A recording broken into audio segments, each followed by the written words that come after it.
네, 안녕하십니까 여러분. 5급 공채 한림법학원 합격자를 설명해 오신 여러분들을 정말 환영합니다. 지금 이 설명회는 총 1, 2, 3부로 이제 구성되어 있고요. 1부에서는 저희 한림법학원에서 경제학 그리고 국제경제학, 재정학을 이제 단연간 이제 강의를 해오셨고, 그리고 선배님이 되겠죠. 이제 5공채 이제 합격하신 입장으로서 선배로서 강사로서 이제 여러 가지 조언들을 해주시게 될 거고요. 그리고 이제 2부에서는 제가 이제 이 시험에 대해서 설명을 드리고, 그럼 이 시험을 어떻게 준비할 것인가에 대한 부분을 설명해 드리도록 하겠습니다. 그리고 3부에서는 이제 실제 합격자 분께서 또 오셔가지고 이 종합반 출신 합격자 분이 오셔서 어떻게 이제 종합반을 잘 이용했고 그러면 합격을 했는지에 대한 실제적인 조언들을 하도록 하겠습니다. 총 시간은 이제 2시간, 그래서 길게 되면은 뭐 지릉대까지 해서 2시 반까지 이제 걸릴 수도 있는데요. 실제 저희가 이제 수업을 듣게 된다고 하면은 이제 3시간에서 3시간 반까지는 기본적으로 수업을 듣게 되실 겁니다. 그래서 거기에 대한 예행 연습을 생각하시고 끝까지 잘 참여해 주시기 바라겠습니다. 곧 있으면 이제 저희 황종훈 교수님께서 나오셔가지고 1부 진행하도록 하겠습니다.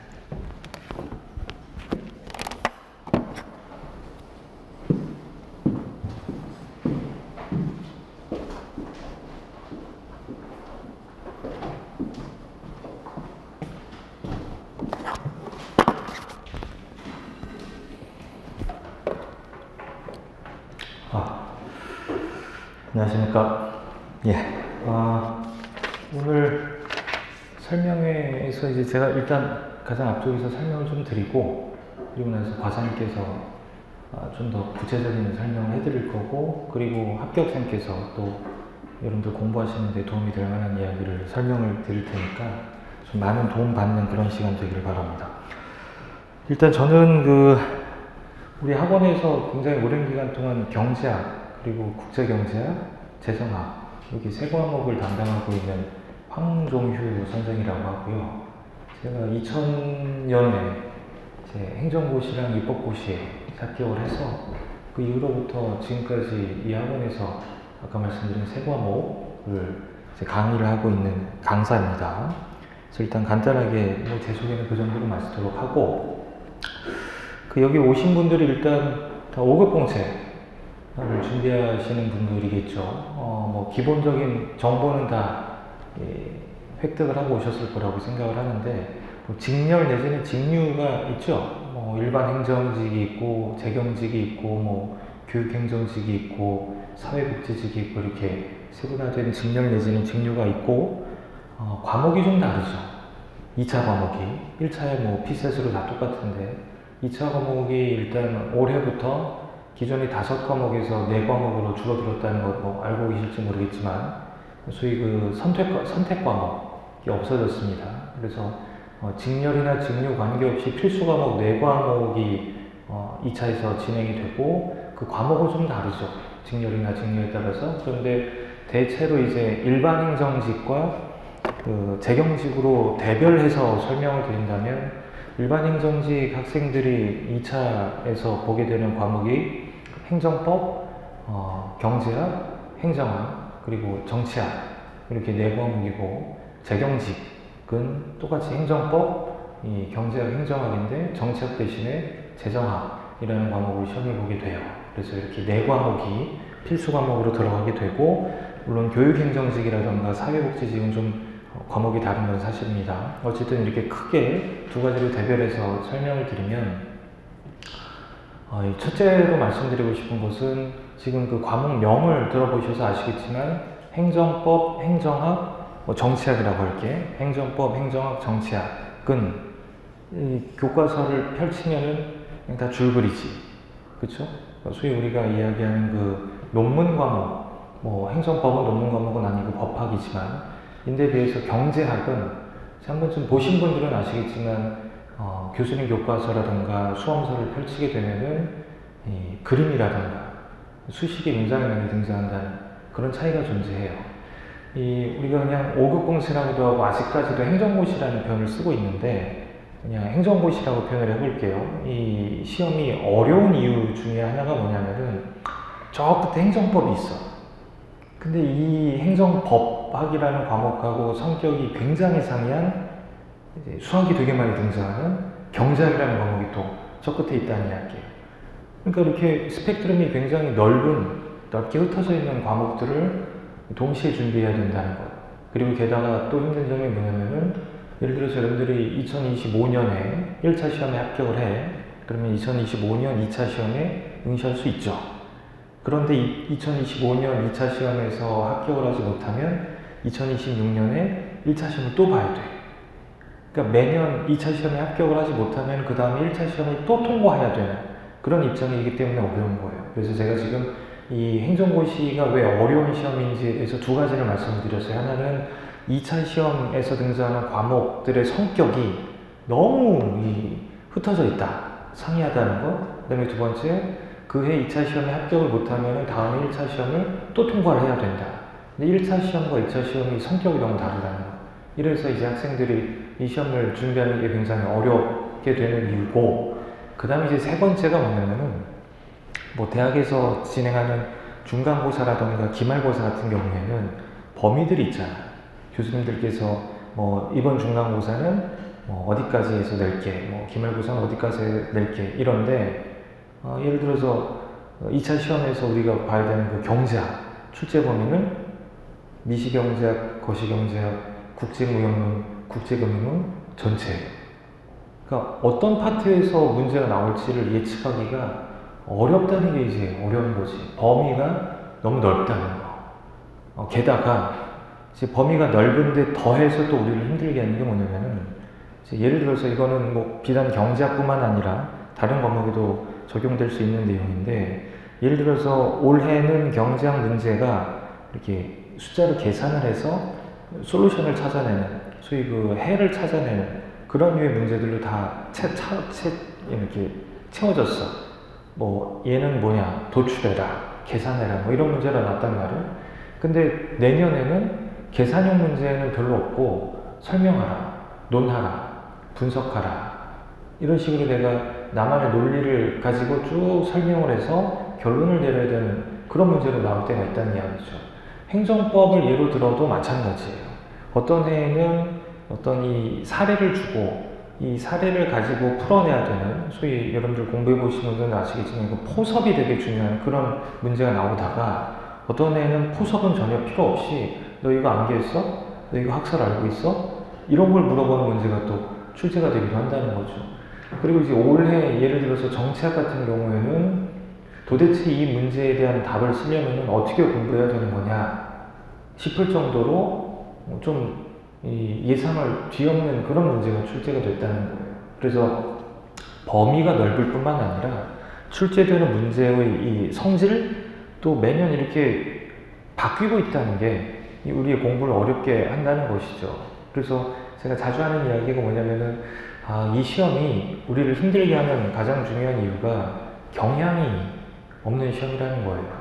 뭐 이제 수능 같은 경우에는 뭐 이제 유형별로 뭐 이렇게 대비하고 어느 정도 예측 가능한 그런 경로를 따라가면 되는데, 이 5급 공채 내지는 행정고시가 2차 시험의 출제 경향을 파악하는 것이 거의 불가능에 가깝다는 게 또 우리의 공부를 어렵게 한다는 점이죠. 그러다 보니까 이제 학생들께서 수험 기간이 짧지가 않은 거지. 공부를 해보면 알아. 이 시험이 뭐 1년 반, 2년 만에 끝낼 수 있는 시험이 아니구나. 그리고 학생들이 공통적으로 하는 이야기가 몇 가지가 있는데, 그 중에 하나가 뭐냐면은 선생님 희한하게 공부를 하면 할수록 해야 될 게 더 많아지는 느낌이에요 라는 거지.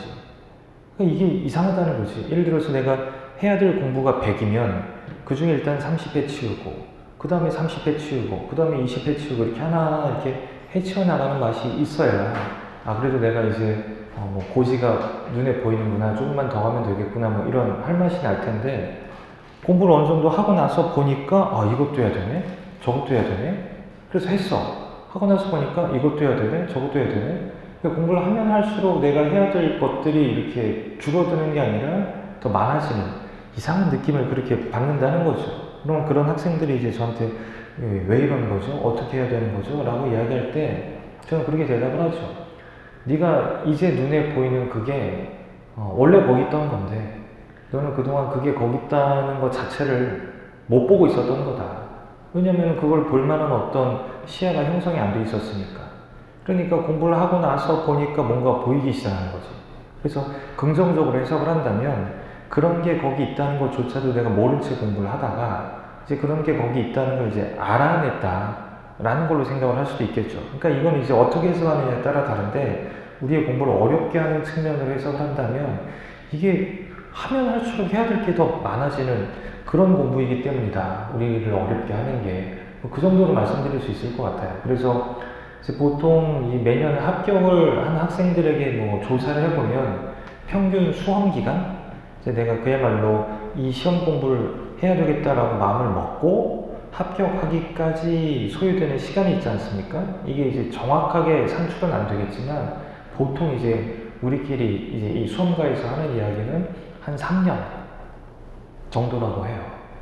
근데 제가 여기 20년 넘게 강의를 하면서 사실 수만 명의 학생들을 이제 보지 않았겠습니까? 근데 이렇게 보면서 느끼는 점이 뭐냐면은 예를 들어서 뭐 1년 반 만에 합격을 해. 뭐 1년 만에 합격을 해. 막 이렇게 광고들 나오잖아. 뭐 생초시 합격. 있긴 있어요. 그걸 제가 뭐 부정하는 건 아니야. 분명히 있어. 예를 들어서 2025년 3월에 공부를 시작을 해서 내년 2026년 7월에 2차 시험 보고 합격을 해. 그런 케이스가 분명히 있기는 있거든요. 근데 이런 케이스는 둘 중에 하나예요. 하나는 뭐냐면은 운 좋게도 이 학생은 이 시험에 합격할 만한 어떤 뭐라고 되나? 그 성분을 갖고 있는 학생이야. 1차 시험은 피세시고 2차 시험은 뭐 논술형 시험이잖아요. 근데 이 학생은 그동안 어떻게 자라왔는지는 모르겠지만 남들은 한 3번 정도, 4번 정도 들어야 아 그거구나 라고 이해를 하고 그 이해한 내용을 문제풀이에 적용하기 위해서는 똑같은 문제를 또 뭐 한 3번, 4번 풀어야 아 이제 이런 문제는 이렇게 푸는구나를 이제 알 수 있게 된다고 할 때 이 학생은 한 번 들으면 아 그거네, 한 번 풀면 이렇게 풀리네 라는 그런 능력을 가지고 있는 학생이겠죠. 이런 사람들이 사실 우리 주변에 없는 건 아니잖아요.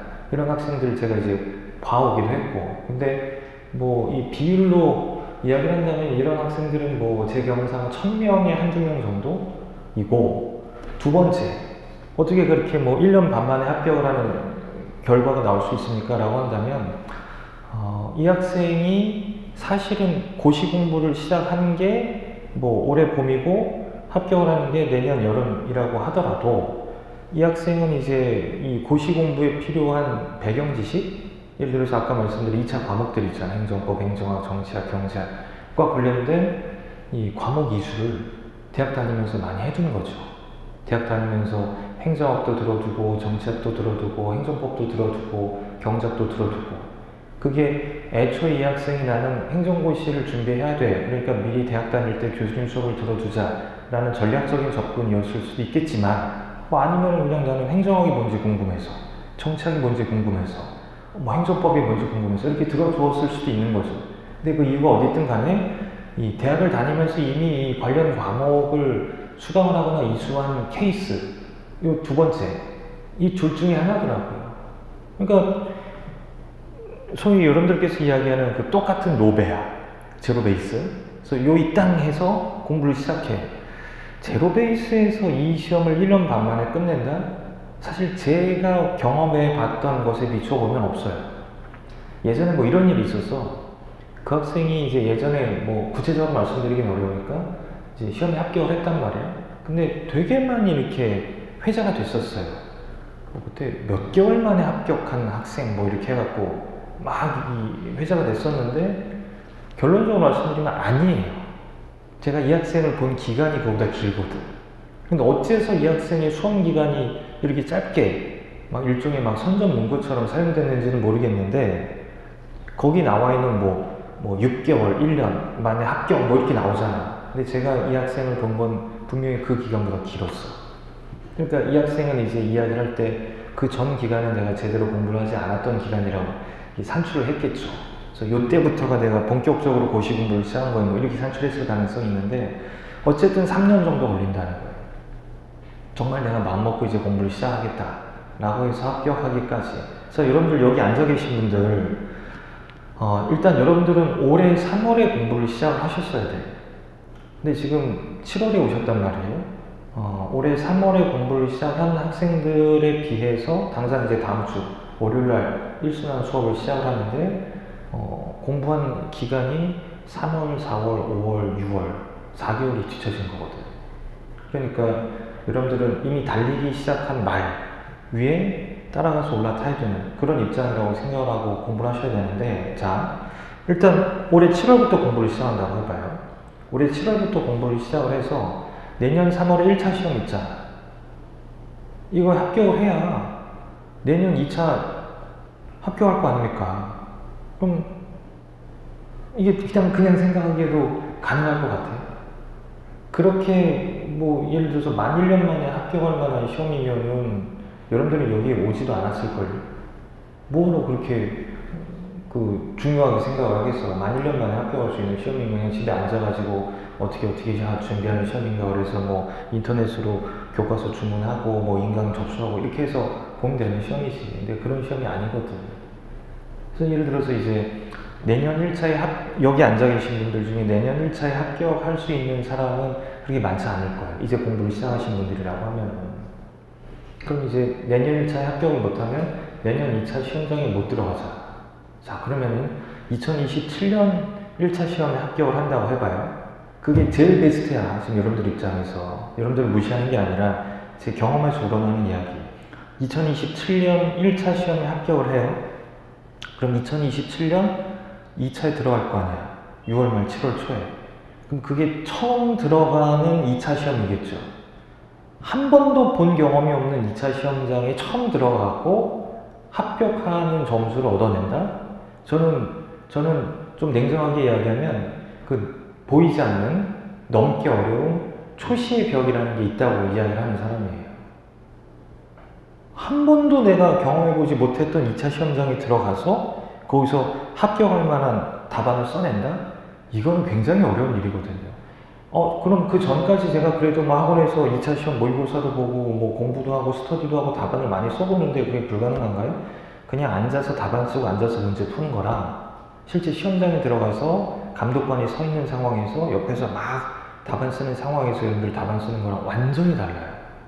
이건 안 해보면은 알기가 좀 어려운 거예요. 그러니까 예컨대 저번 주에 끝난 그 5급 공채 경제학에서 경제학 1문이 웬만한 수험생들이라면 거의 다 한 번쯤은 봤을 법한, 뭐 저희 문제집에도 있는 거의 비슷한 문제거든요. 그런 문제가 나왔어. 근데 신기한 게 뭐냐면은 어려운 문제가 아니에요. 그냥 우리 문제집에 있는 문제니까 그냥 풀 때는 쑥쑥쑥 풀려. 근데 실제 시험장에 들어가면은 똑같은 문제인데도 그냥 혼자 풀 때는 10분이면 풀던 문제를 막 40분씩 잡고 있고 이렇게 된다는 거예요. 이게 이제 그냥 혼자 공부할 때랑 시험장 들어가서 답안에 써야 될 때랑의 차이라고 생각하시면 하는데, 그러니까 무슨 말 하고 싶냐 하면은 일단 여러분들은 최대한 빨리 1차 시험에 합격하는 경험을 만들어 두셔야 된다는 거예요. 왜요? 그래 2차 시험장에 들어갈 기회를 얻을 수 있잖아. 그럼 2차 시험장에 들어가면 경험이 생기는 거고, 그러면은 그 해 2차 시험에 합격을 못한다 하더라도 2차 시험을 보고 난 다음에 나와서 이제 공부를 할 때 내가 합격을 해야 되는 시험이 그런 시험이구나 라는 이 연상을 계속하면서 공부할 수 있게 되는 거잖아요. 예를 들어서 시험장에 들어갔을 때 그 긴장감, 그리고 시험장에 들어갔을 때 이거 내가 아는 문제고 풀었던 문제인데 왜 답안이 써지질 않지? 그 당혹감, 이런 것들을 이제 혼자 앉아서 공부를 할 때 느끼면서 공부를 해야 이렇게 해서는 안 돼. 내가 실전처럼 공부를 해야 되잖아. 뭐 공부하다가 좀 졸려. 이렇게 해서는 안 돼. 그때 너 들어가서 당황했던 거 생각해봐. 이런 기회가 생기거든. 그래서 제일 베스트는 내년 1차에 합격을 하는 거야. 그래서 내년 2차 시험장에 어쨌든 들어가는 기회를 만드는 거야.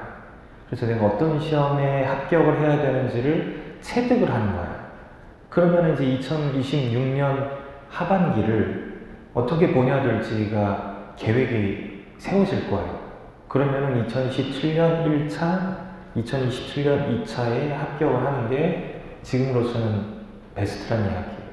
근데 그러기가 결코 쉽지가 않다는 거지. 만약에 그렇게 된다고 하면은 여러분들은 2025년에 7월에 공부를 시작을 해서 2027년 7월에 끝내고 나가는 거잖아요. 만 2년이라는 거죠.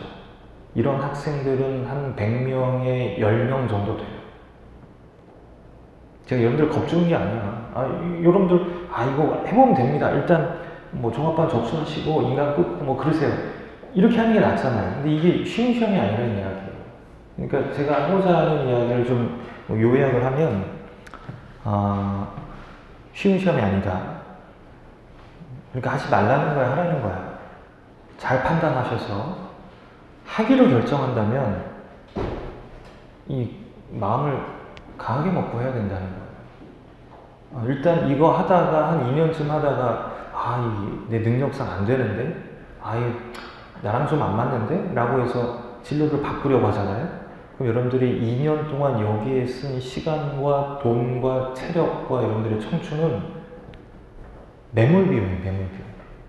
다른 데 써먹을 데가 없어. 어떤 회사에서 행정법을 봐, 입사시험으로. 어떤 회사에서 정치학을 보냐고요. 그나마 건질 수 있는 게 경제학 정도거든요. 근데 경제학도 사실 민간 사기업에서 경제학을 안 보잖아. 공기업 같은 데서밖에 안 본다는 이야기예요. 그러니까 배수의 진을 치고 공부하셔야 된다는 거예요. 그럴 거 아니면은 하지 말라는 거예요. 괜히 내 마음만 망치고 시간만 버리고 돈만 쓰고 끝나게 될 수 있으니까. 그 정도로 쉬운 시험이 아니다. 그럼 이제 그렇게 정말로 내가 힘들게 돈도 써가고 시간도 써가고 막 마음을 힘들어 하면서 이제 봤던 시험에 합격을 해. 그럼 이제 여기 계신 분들은 다 이제 세종으로 내려가야 된단 말이에요. 그러니까 제가 이제 저 수업을 통해서 인연을 맺은 합격생들 가운데 2006년 합격생들이 고참이지 거의 그분들은 과장이지 과장. 2006년 7년에 합격을 했으면 지금 거의 18년 차. 그래서 중간에 한번 유학을 갔다 오고, 그 다음에 지금은 이제 또 두 번째로 국제기구에 파견 근무 나가서 스위스에 가 있든 뉴욕에 가 있든 이런 사람들이 많이 있단 말이에요.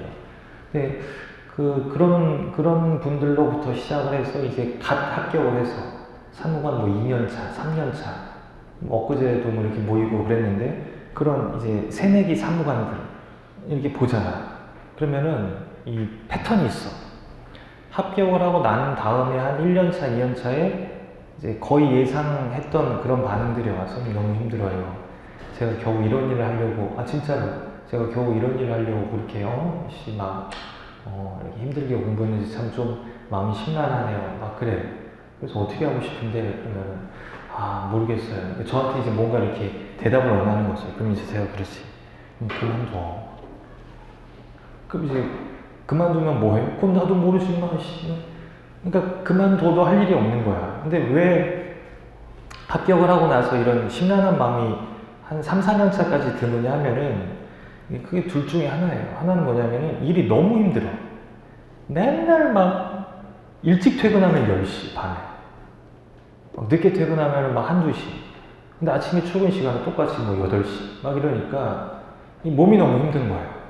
근데 이제 몸이 힘들어도 사실 뭔가 이렇게 보상이 충분하면은 견딜 수 있잖아요. 근데 그 보상이라는 게 사실 둘 중에 하나야. 하나는 물질적인 보상, 아니면 하나는 비전이잖아.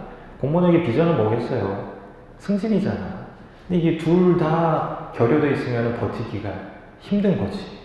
그 다음에 이제 두 번째로 왜 힘드냐 하면은, 이제 사무관 3년차나 4년차 돼가지고 이제, 가끔씩 그 친구들 만나잖아. 대학 친구들 만나잖아. 근데, 저 새끼 대학 다닐 때 나보다 공부도 열심히 안 했고, 막 어리버리 했는데, 로스쿨 가갖고, 이제 변호사 따고, 새끼 변호사라고 하는데, 연봉 얘기했더니, 나보다 더 많아.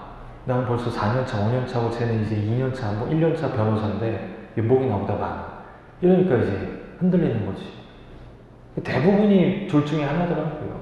그래서, 그럼 결정을 해라. 더 늦기 전에 빨리 사무관 타이틀 버리고, 네가 그렇게 마음 흔들리면 빨리 로스쿨에 가갖고 리트 준비하고 로스쿨 들어가서 3년 또 대학원 다니고 변호사 되든지 판검사 되든지 빨리 해야 될 거 아니냐.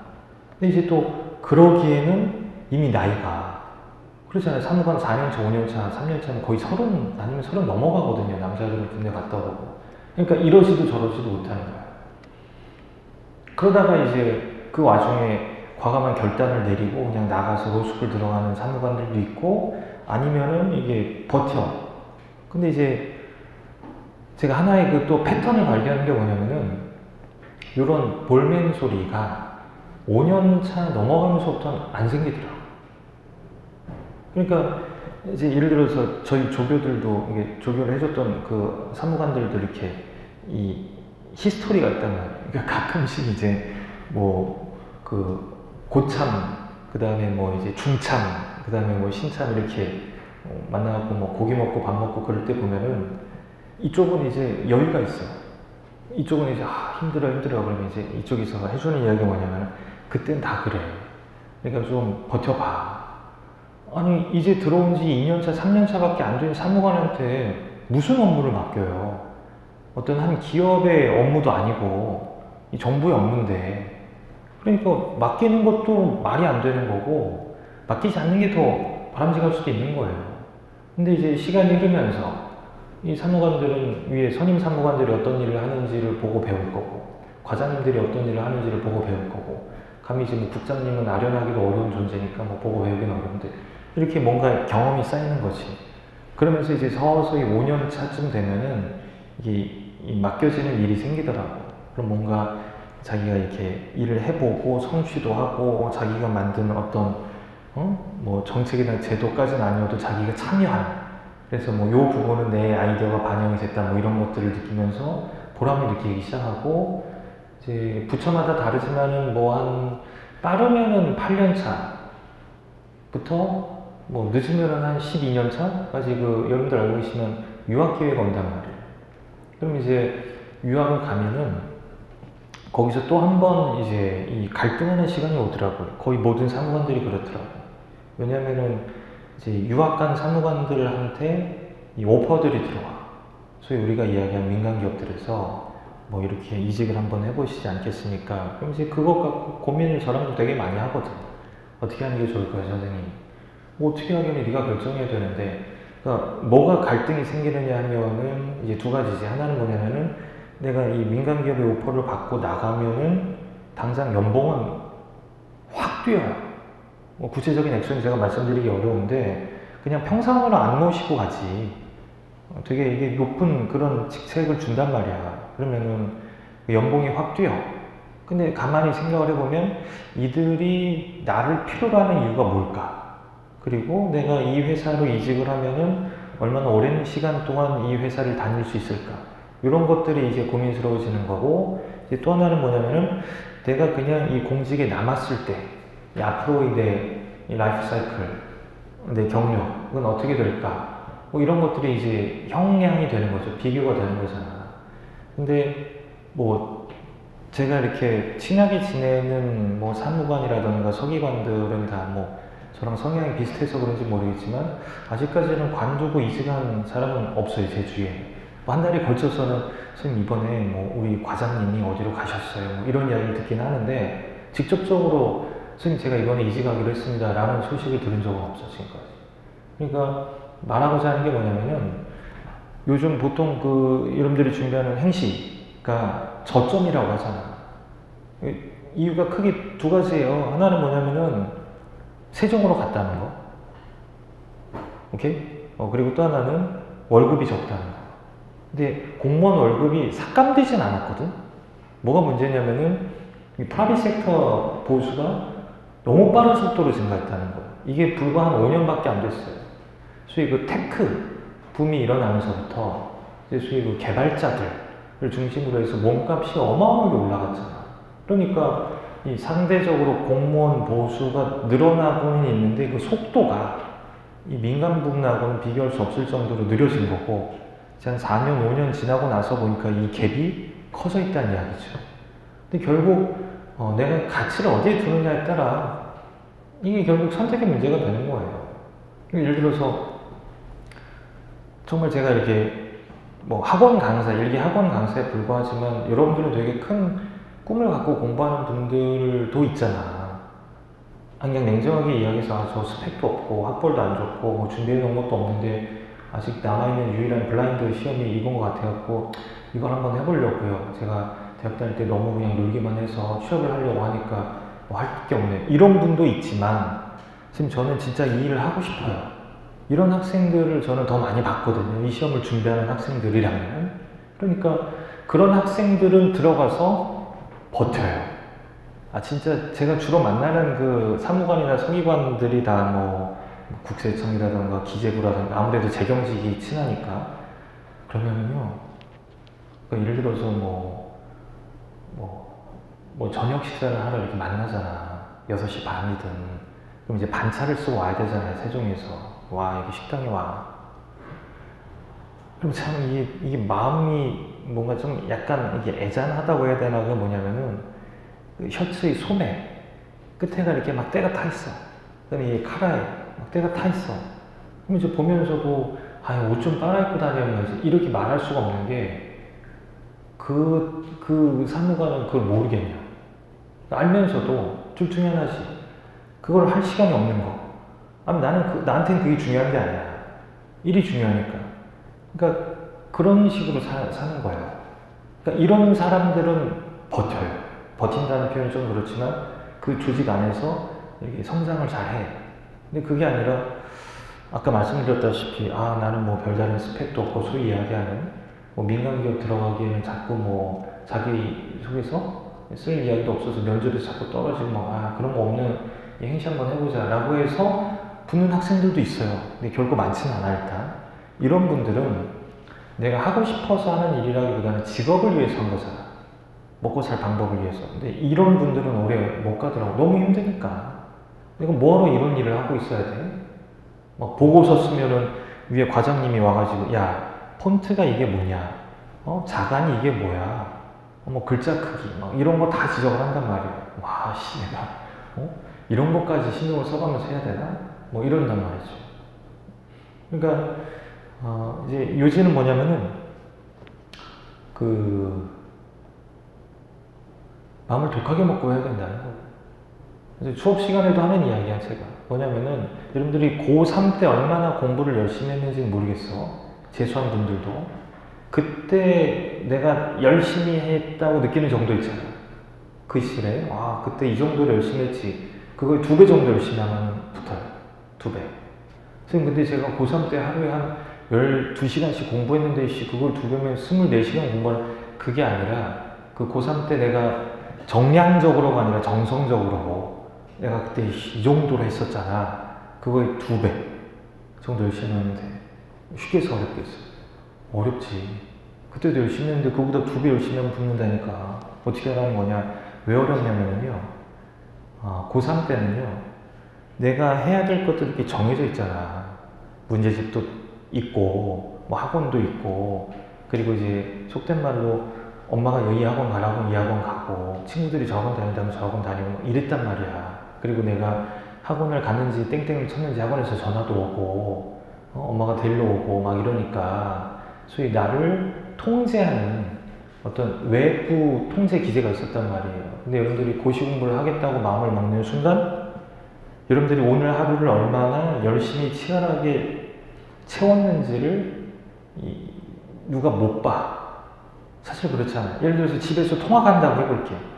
엄마, 오늘 나 이제 뭐 나가고 독서실에서 공부하다가 뭐 학원 듣고 학원 끝나고 저녁 먹고 공부하다가 올게요. 그래서 아침에 집에서 7시에 나와. 그래서 밤에 12시쯤 들어가. 그럼 집에서 모르는 거지. 가긴 갔어, 학원에. 뭐 가긴 갔어, 독서실에. 근데 가가지고 엎드려서 잤는지, 수업 시간에 10분에 한 번씩 핸드폰 봤는지, 이런 걸 모른단 말이야. 그러니까 결국 내가 나를 통제할 수밖에 없어요. 근데 그거에 실패하는 학생들은 수험 기간이 길어지거나, 수험 기간이 길어지다 보면 안 좋은 결과를 가지고 떠나거나, 이렇게 되는 경우가 많단 말이야. 그러니까 이제 저는 강의를 되게 오래 해봤으니까, 이 학생이 얼마나 열심히 듣고 있나가 이제 사실 보인단 말이에요. 지금 이 시간에도 제가 이런 이야기를 할 때, 뭐 이렇게 따분해, 뭐 이렇게 느끼는 분들이 있는 걸 저도 아는데, 요즘 이제 여러분들 공부를 방해하는 가장 큰 이 장애물이 그 폰이더라. 아니, 진짜로 제가 여기서 수업을 하잖아요? 그럼 예컨대 뭐 조쯤이나 요쯤에 앉아있는 학생이 무슨 사업하나 봐. 10분에 한 번씩 핸드폰을 봐. 막 이렇게 제가 앞에서 무슨 이렇게 판사를 할 때 보는 것도 아니고 제가 막 이렇게 설명을 하면은 막 이렇게 듣다가 핸드폰 이렇게 보고 덮고 좀 이따 또 무슨 연락이 이렇게 자주 오나? 뭐 주식을 하나? 코인을 하나? 막 이럴 정도로. 근데 그게 뭐냐면은 그 습관인 것 같더라고. 그러니까 오죽하면은 핸드폰을 아예 집에 놓고 오는 학생도 있으니까.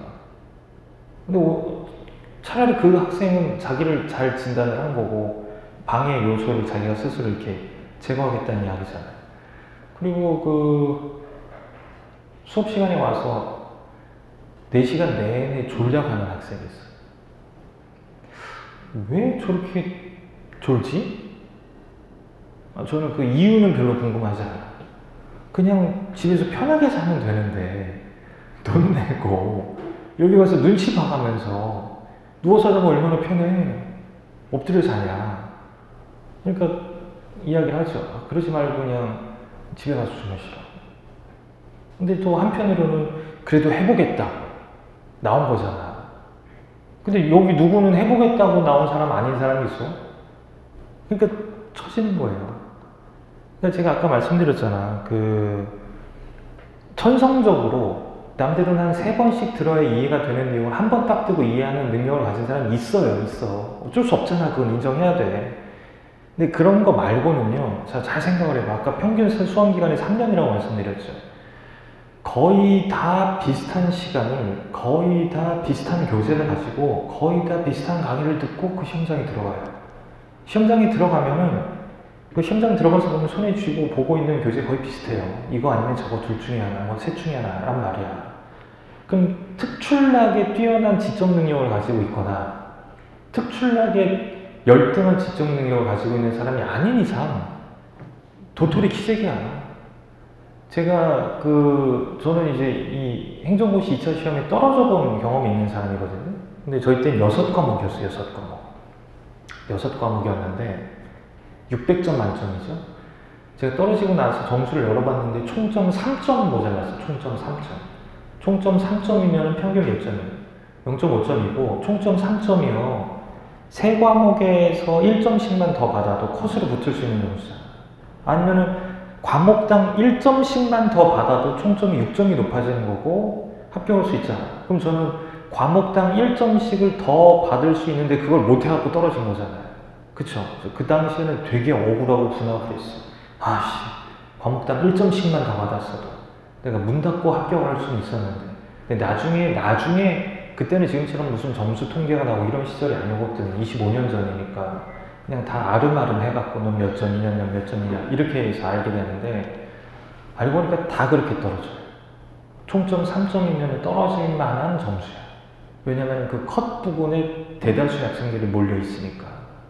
그럼 결국 남들보다 총점 1점, 2점, 3점, 4점, 5점 더 받느냐 못 받느냐 갖고 당락이 결정돼요.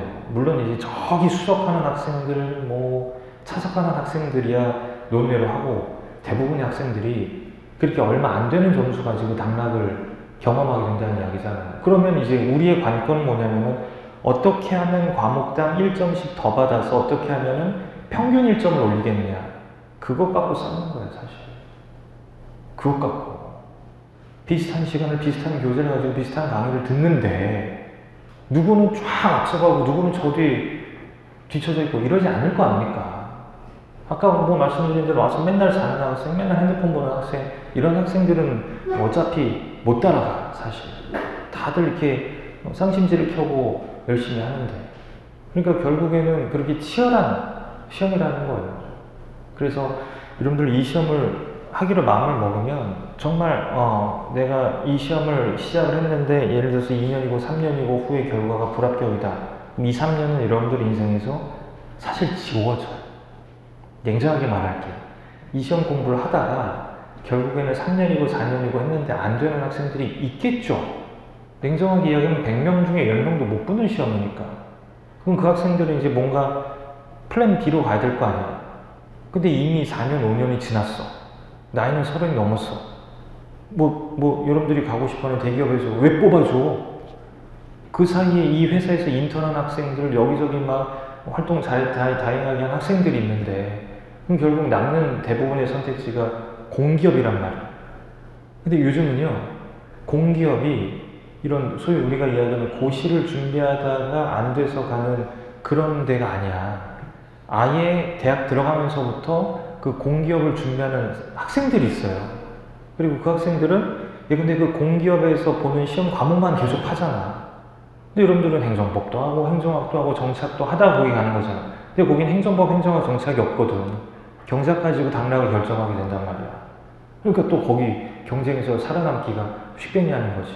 게다가 100번 양보해서 우리가 이 행정고시 공부하면서 공부하는 경제학이 결코 쉬운 수준이 아니기 때문에 웬만한 뭐 한국은행, 금융감독원 이런 데 빼고 웬만한 금융공기업 필기 시험은 다 붙더라고, 학생들이.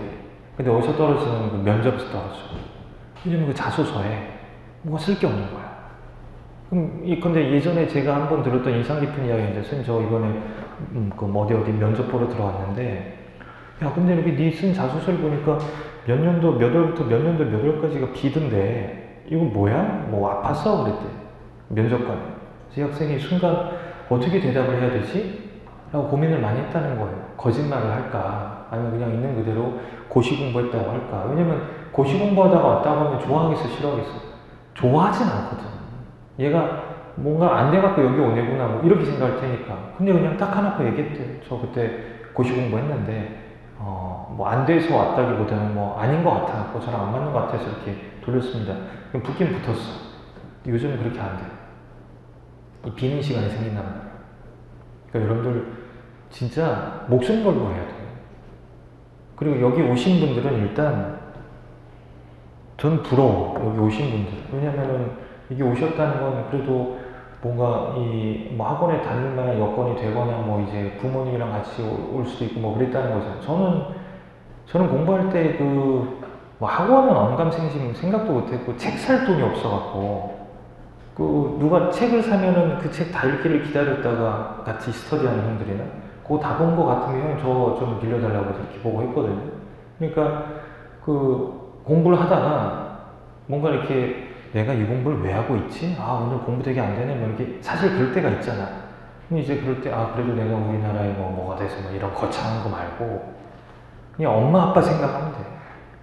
내가 열심히 공부하고 있을 거라고 착각하고 계신 우리 엄마 아빠를 생각을 하면 공부를 열심히 하게 될 거란 말이지. 그러니까 그렇게라도 버텨야 된다는 이야기. 그러니까 뭐 여기 관리반 팜플렛도 또 배부가 된 것 같은데 나 뜨겁지만 비싸. 비싼데도 이 직전기 우리가 9기잖아요. 8기에는 거의 100명 가까운 학생들이 와서 하고 싶고 그러다가 원서 낸다고 제가 다 뽑아드리는 것도 아니고 이렇단 말이에요. 그럼 왜 여기를 들어오고 싶어 하겠어? 혼자 해봤는데 1년, 2년 해봤는데 내가 날 알겠어. 나는 혼자서는 안 되는구나. 누군가가 통제해주고 이거 해 라고 해야 좀 공부가 되는 스타일이구나. 그러니까 들어오는 거야. 그럼 이제 들어와서도 열심히 안 하는 학생이 있다? 진짜로? 들어와서도 뭐 어느 날은 뭐 10시에 오고 어느 날은 3시에 가고 어느 날은 안 나오고. 근데 그런 학생들이 계속 그래요. 아침 7시 반에 딱 앉아갖고 밤 12시까지 공부하는 학생들은 계속 그렇게 하고 늦게 나오고 일찍 가고 안 나오고 하는 학생들은 그 학생들이 계속 그래요. 그럼 왜 늦었어? 뭐 예를 들어서 오늘은 왜 늦었냐? 그러면은 알람을 맞췄는데 알람이 안 울렸어요. 저 잘못 없어. 핸드폰이 안 울렸어요. 이딴 얘기 나와. 오늘은 왜 일찍 가려고 그래? 갑자기 뭐 탈이 난 것 같아. 왜? 어제 뭐 오랜만에 뭘 먹었는데 이러고. 어제는 왜 안 왔어? 어제는 몸이 안 좋았어. 계속 그래. 그럼 저는 솔직히 속으로 그렇죠. 저렇게 아침 7시 반에 앉아서 밤 12시까지 공부하는 학생들 중에서도 떨어지는 학생이 있는데 네가 뭐가 잘났다고 이렇게 하면서 붙을 생각을 하냐. 참다 다 그럴 때가 있어요. 그러면은 선생님이 이거 그냥 학원에 얘기해서 손해 안 보고 딱 일할 계산해서 환불 받을 수 있게 할 테니까 나가라. 그럼 얘는 이제 열심히 할게요 그러잖아. 근데 보통 이런 학생들은 열심히 안 해. 경험상. 근데 이건 원서를 받을 때부터 있다? 원서를 내요. 그래서 보고서 선발을 해. 제가 생각을 해봤는데 안 하는 게 좋을 것 같아. 어제 원서 내놓고 오늘 바뀌는 거야. 그러니까 이렇다고. 이러면 안 돼. 이러면 냉정하게 경쟁력이 없어요. 근데 내가 온 하루의 시간을, 온 내 머리의 정신을, 온 뇌의 용량을 여기 다 쏟아부어도 이게 100명 중에 10명 정도 되는 시간인데 나머지 90명 돼주는 거야, 사실. 그렇게 될 거면 하지 말라는 이야기지, 사실. 냉정하게 이야기해서. 그러니까 하지 말라는 게 아니라 하기로 결정했으면은 정말 모든 걸 걸고 하셔야 된다는 이야기고, 그 모든 걸 걸고 했을 때 여러분들이 합격을 하고 난 다음에 보상은 뭐 사람마다 다르지. 합격해 놓고 보니까 이게 내가 생각했던 거랑 다른데? 그럴 수도 있지만 아까 말씀드린 대로 적어도 제가 직접적으로 아는 학생들 중에서, 합격생들 중에서 그 맞는 합격생은 없어요. 그러니까 나쁘지 않다는 이야기지. 그래서 제가 이제 그 경제학 강사지만 그냥 강사로서 해드리고 싶은 이야기는 뭐 그 정도예요. 그 다음에 이제 빨리 이야기할게요. 제가 이야기가 너무 길어졌는데 죄송해요. 두 가지만 더 말씀드리고 제 이야기 끝낼게요. 하나는 뭐냐면은 여러분들 뭐 이 시험 준비하기 전에 여기저기 물어보셨거나 아니면 여기저기 이렇게 서칭을 해보셨을 거예요. 많이 나오는 이야기가 뭐예요? 과목들 중에서 경제학이지, 사실. 근데 경제학 이야기를 왜 많이 하냐면요, 크게 두 가지 때문에. 하나는 뭐냐면은 행정학, 정치학, 그리고 행정법을 공부하기에 느끼는 그 장벽보다 경제학을 공부하기에 처음 느끼는 장벽이 훨씬 높아. 왜냐하면은 수학적인 내용들이 들어가 있으니까. 미분, 그 다음에 뭐 확률, 적분, 뭐 그래프 해석 이런 것들이 들어가 있으니까 이거랑 담 쌓고 지냈던 소위 그 문과생들 입장에서는 처음에 접근을 할 때 이 장벽이 좀 높지. 근데 누구는 안 그렇겠어요? 다 똑같은 입장이에요. 그래서 이제 경제학 하는 것 같아. 그러니까 시간이 많이 투자가 돼야 되는 거고. 그다음에 두 번째는 뭐냐면 왜 경제학 이야기를 많이 하느냐 하면은 다른 어떤 과목에 비해 굉장히 이 뭐라고 표현해야 되나? 이 투입 대비 산출이 명확한 과목이에요. 그러니까 예를 들어서 정치학이나 행정학 이런 것들에 비해서 경제학은 얘 점수는 80점, 얘 점수는 60점, 그럼 얘는 노력을 덜 하는 거예요. 그러니까 이제 학생들이 뭔가 가능성을 찾을 수 있잖아. 이거는 해도 안 되는구나가 아니라 그래도 내가 하면 점수가 올라가는구나. 이거를 시험을 통해 다 학습을 해, 학생들이. 그러니까 하는 이야기야. 경작부터 잡아놔라. 그래서 경제학 이야기를 많이 하는 거예요. 그러다 보니까 점수 편차가 어떻겠어? 작겠어? 크겠어? 커요. 뭐 예를 들어서 학생들께서 뭐 이런 이야기를 해. 뭐 행정학이 3문제 날리고 정치학이 3문제 날려서 소문장 2개 날렸잖아. 이 경제학에서 뒤집을 수 있다. 경작만 잘 보면. 이 행정학이나 정치학에서 잘 못해서 점수가 내려간 거 경제학에서 뒤집고도 남는다는 거고. 저도 그랬어요. 제가 재경직도 되게 좋은 성적으로 붙었고 입법고시는 수석으로 붙었는데 행정학이 그러니까 40점이 과락이거든요. 40점 밑에가. 제가 행정학이 41점인가 42점이었어. 근데 상위권으로 합격했잖아요. 경제학 덕분에, 국제경제학 덕분에 이런 것들이라. 그래서 학생들이 경제학 이야기를 많이 하는 거예요. 제가 경제학 선생이니까 경제학 들으라는 게 아니라 해보시면 알 거예요. 해보시면. 그래서 경제학이 중요하다. 일단 처음에 접근할 때 넘어야 되는 진입장벽이 다른 과목에 비해서 높기 때문에 학생들이 많이 이야기하는 거고, 두 번째, 투입 대비 산출이 그래도 다른 과목에 비해서는 예측 가능한 그런 성격을 가지고 있기 때문에 그러다 보니까 점수 편차가 크다. 그래서 경제학 이야기를 많이 한다라는 거고, 그다음에 마지막으로 한마디만 하고 마칠게요. 그 커리큘럼에 대해서 간단하게 말씀을 드리면 아까 여러분들은 이미 늦었다고 말씀드렸죠. 올해 3월에 소위 그 예비순환이라는 커리큘럼이 시작을 했어. 그러니까 입문자들을 위한 그런 수준의 강의가 끝났어. 이제 이번 주에 다 끝났어. 그리고 다음 주 월요일부터는 그 다음 단계 1순환이 시작을 하는 거예요. 그럼 1순환은 뭐냐? 대충 경제학이 뭔지 알았잖아. 이건 이거다, 저건 저거다. 원리들을 알았잖아. 그럼 그거 가지고 야, 이런 문제가 나왔었어. 이거 우리가 배운 거 갖고 어떻게 푸는지 한번 해봐야 될 거 아니야. 기출문제들을 풀어내는 그런 과정이라고. 근데 원리가 안 돼 있으면 그 기출문제 푸는 게 쉽지가 않겠지.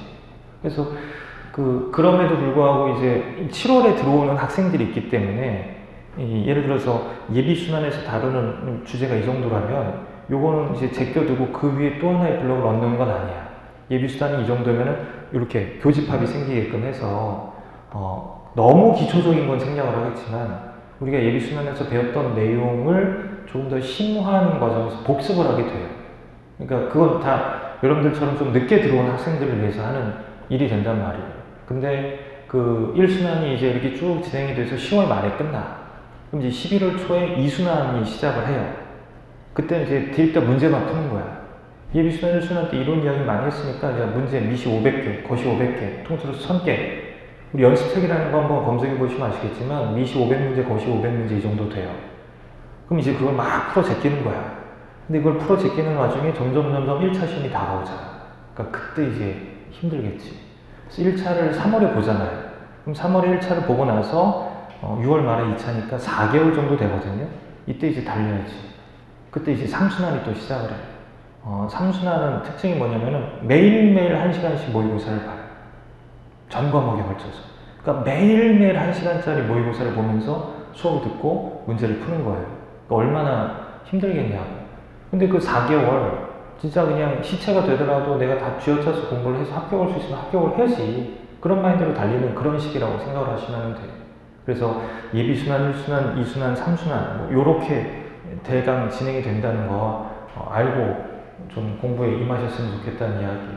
그래서 이제 제가 그 맨 앞쪽에서 뭐 해드리고 싶은 이야기들은 좀 해드렸는데 시간이 많이 지금 진행이 돼서 일단 여기서 끊도록 하고 그 뒤이어서 과장님께서 전반적인 종합반 커리큘럼 같은 것들을 설명해 주실 테니까 그것도 좀 잘 들어보시기 바랍니다. 저는 여기서 일단 물러나도록 하겠습니다. 오늘 봐주셔서 감사합니다. 네. 감사합니다. 이어서 2부 바로 진행하도록 하겠습니다. 교수님께서 지금 역대급으로 이제 열심히 해주셨는데요. 그만큼 이제 여러분들의 열의가 보였기 때문에 그런 것 같아요.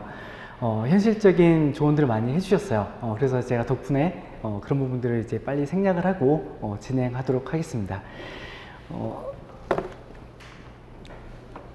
지금 3부도 지금 준비가 되어 있거든요. 그래서 일단 1부, 2부는 이어서 바로 진행을 하고요. 제가 진행한 다음에 잠깐 쉬는 시간을 가지고 합격자분 모시고 진행을 하도록 하겠습니다. 제가 알기로 이제 합격자분께서도 지금 많이 준비를 해 놓으셔가지고 저는 지금 최대한 빨리 진행해야 되는 압박감을 좀 가지고 있습니다. 5공채 지금 다 알고 계셔서 지금 준비를 하고 계시겠죠? 5공채 같은 경우에는 오후 사무관 뽑는 건데 직렬이 교수님께서 말씀하신 대로 여러 가지가 있습니다. 근데 이제 이 직렬을 선택하는 기준은 여러 가지가 있겠죠. 가장 중요한 거는 어떤 걸 하고 싶은지가 중요하게 될 겁니다. 혹시 지금 일행 준비하시는 분 계실까요? 일행 이렇게 적어요? 네. 그리고 재경직. 네. 뭐 국통. 네. 그 외에 다른 혹시 직렬 준비하시는 분 계실까요? 네. 대부분이 이제 일행, 재경 이렇게 될 거예요. 그리고 국통도 조금 있을 거고. 교수님께서 설명했지만 이제 과목이 조금 다른 부분이 있고요. 근데 이제 선택 과목이 사라졌기 때문에 그 부분은 조금 이제 줄어들었다고 볼 수 있을 것 같습니다. 어쨌든 간에 재경직 그리고 일반 행정이 이제 가장 많이 선발을 하기도 하고 가장 많이 준비를 하고 있죠. 일단 이 시험을 준비하기 위해서는 영어랑 한국사가 있어야 됩니다. 영어랑 한국사는 일단 최우선 쪽으로 이제 준비를 해 놓으셔야 돼요. 아무래도 다른 것들과 함께 이 시험을 준비한다고 하면은 너무 힘들 거예요. 근데 이제 영어랑 한국사는 아마 준비를 다 해 놓으실 거라 믿고 다음 단계 넘어가서 혹시 이번에 1차 보신 분 계실까요? 1차 보신 분? 네. 생각보다 적은데 이 시험을 생각하신다라고 하면은 일단 피셋은 먼저 시험 삼아 보셨어야지 되는데 보시지 않았다고 하면은 일단 자기가 스스로 테스트를 해보셔야 될 겁니다. 이 시험을 준비할 때 가장 시작점은 일단 내가 1차 성적이 어떻게 되는지, 그러니까 1차 수준이 어떻게 되는지가 파악이 돼야 됩니다. 우리 시험은 제가 뒤에서도 계속 설명을 하겠지만 1차와 2차를 동시에 준비할 수밖에 없는 구조의 시험이에요. 그러다 보니까 내가 1차 수준이 어떻게 되는지를 파악한 다음에 2차를 어떻게 준비할 것에 대한 대비를 세워야지 될 겁니다. 그 이유에 대해서는 제가 차근차근히 설명을 해드리게 될 겁니다. 1차 시험은 보통 2월 말 3월 초 진행되고 2차 시험은 6월 말 7~5초에 진행이 되죠. 그래서 이제 방금 전에 교수님께서 말씀하셨다시피 얼마 전에 2차가 끝났어요. 그리고 이제 3차는 면접을 진행했는데 면접은 9월 말쯤에 이제 진행이 될 예정입니다. 그리고 아까 말씀드린 대로 선발 인원님 말씀드렸는데 일행직이 이제 98명인데 이제 지역까지 포함한다고 하면 100명이 넘겠죠. 그리고 재경직이 58명. 그래서 이 두 군데 직렬이 가장 이제 많이 선발하고 있고요. 그래서 지원도 가장 많이 하고 있습니다. 그리고 이제 지역 구분도 있는데요. 지역 구분 같은 경우에는 그 지역에 있는 분들만 신청이 가능해요. 그리고 이제 그 지역 소재에 있는 대학을 다니시는 분들도 선택이 가능하고요. 좀 차이가 있다는 거는 전국직 같은 경우에는 이제 아까 교수님께서 세종시에 내려간다고 했잖아요. 세종시, 서울에 있는 이제 정부청사라든가 이제 뭐 소위 말하는 이제 지역이 아닌 이제 전국 그러니까 뭐 행안부라든가 뭐 이제 그런 정부부처에 일하고 있는 분들을 전국직이라고 하는 거고요. 지역직 같은 경우에는 실제로 이제 지역 관청에서 일을 하시는 분들이 이제 지역직이라고 보시면 될 것 같습니다. 출원 인원과 경쟁률은 지금 계속 좀 낮아지고 있어요. 지금이 사실상 최저점이라고 보시면 될 것 같습니다. 그래서 지금 들어오신 분들이 사실상 지금 유리한 상태에 있어요. 지금 아무래도 공무원의 인기가 많이 떨어지다 보니까 지금 그렇게 되는데 지금 뉴스에 보셔야 아시겠지만 계속 안 좋다 그랬잖아요. 근데 이제 다시 이제 워낙에 계속 안 좋다 보니까 공모에 대한 인기가 조금씩 다시 올라오고 있습니다. 지금은 이제 7급에서 지금 다시 올라오고 있는데 5급도 이제 다시 올라가게 될 거예요. 그래서 지금 준비하시는 게 사실상 최적의 선택이 될 거고요. 또 그리고 이 경쟁률은 올라갈 거기 때문에 최대한 빨리 붙어야지 될 겁니다. 일단 1차를 먼저 붙어야겠죠. 1차는 일단 7에서 8배 정도를 뽑게 될 거예요. 그래서 1차를 선발을 많이 해놓고 그 다음에 2차로 거르고 3차로 거르는 방식으로 진행이 될 겁니다.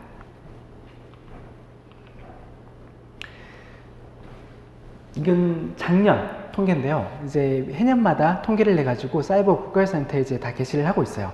아직 작년 통계만 나와 있고 올해 통계는 아직 안 나와 있는데요. 출원자가 8,800명 그리고 이제 응시자가 5,800명 이렇게 차이가 나는 이유는 아무래도 호수가 좀 있을 수밖에 없는데 그 이유가 피셋은 이제 계속 확대가 되고 있기 때문에 그렇습니다. 지금 뒤에서도 차근차근 또 말씀드리겠지만 제도가 또 27년부터 바뀌게 돼요. 피셋이 이제 확대가 되는 거죠. 그래서 이제 우리가 봤었던 이 피셋이 공기업에도 포함이 되게 될 겁니다. 그래서 이제 피셋을 보신다고 하면은 나중에는 이게 자격증처럼 해가지고 내가 이 점수를 가지고 여러 군데 응시를 하실 수가 있게 되는데 지금은 그런 건 생각하지 마세요. 네, 여기 자리에 계신 분들은 무조건 빨리 합격한다 라고 생각하시고 제가 방금 말한 거는 참고만 하셔야 됩니다. 이걸 보여드린 이유는 아까 교수님께서 말씀하셨죠. 그 합격권 안에 있는 사람들이 가장 많이 모여 있어요. 그래서 점수 차이가 1점이라는 건 엄청나게 차이가 많이 나는 겁니다. 0점 몇 점 차이로 합격이 가리게 되는 거고요. 그 사이에 정말 수백 명이 들어가 있는 거죠. 그리고 이제 합격 컷 같은 경우에는 지금 예전에 한 3, 4년 전만 해도 피셋이 좀 난이도가 있었어요.